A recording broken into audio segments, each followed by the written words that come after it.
Hey, hey Amira, MoreCore sent me their induction cooktop protectors for an induction cooktop surface. I've been using them for a couple days now just to kind of like try them out and kind of learn the ins and outs so I could tell you a little bit more about how they work, what to keep an eye out. And I want to show you a demonstration towards the end, but I'm also going to just walk you through the different sizes, how to use them, how to care for them, and then we'll get into a quick demo. So just to get started, they do come in a pack of 5. They have a couple of different sizes in here. There are 3 medium-sized circles. They're about 8.5 inches. They do have this little handy grippy holder right here. They're about, again, 8.5 inches. So that's like your medium to small cook slots on your cook surface. There is one a larger circle of roughly around 9.5 inches. And then you have one larger rectangle version. So you could even cover up 2 smaller slots with one, or if you have a larger pan that you're working with on your induction surface, you can use that as well. In terms of care, these are really easy to maintain because you can either just rinse them in the sink or just pop them in the dishwasher. The material doesn't mind at all. It's super easy going and really forgiving. But you can kind of see it has this texture right here. In order to use these correctly, you don't make sure that you set them on your, again, induction cooktop only surface with a logo up, and I'll do a couple different things. So let me show you. These are primarily designed to keep your induction cooktop safe and from scratches and burned up food, especially if you work with a lot of sugars or seasonings like salts and stuff. They can leave little scratches over time and like have burned on food residue.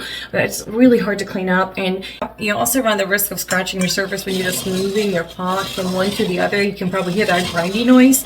And once you put these on and set them on here, A, they don't slide, but B, they also don't scratch the surface when you're moving the pot.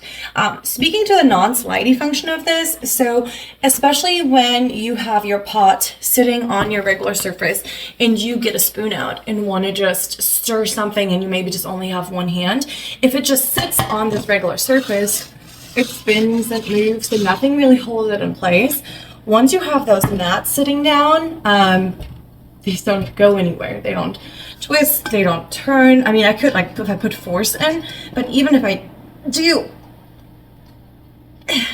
these don't really go anywhere. Now they come up really easily, but they don't move. And that is really key, especially when you are working, only have one hand, or maybe you just want to be extra safe with little ones running around while you're boiling water.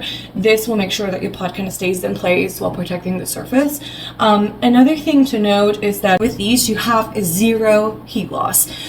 It was one of the things I was kind of suspicious about. I was worried that if I was using them, that it would keep the heat from coming on and boiling things faster, but that is not the case. There's 0 heat loss, it's 100% heat transfer, and these pots work just as well as they did without them. So as you can tell, the pot has no issue magnetizing to the surface even without the mat. You hear it coming on, it's starting to create heat, and we're going to start just seeing this bubble in just a second.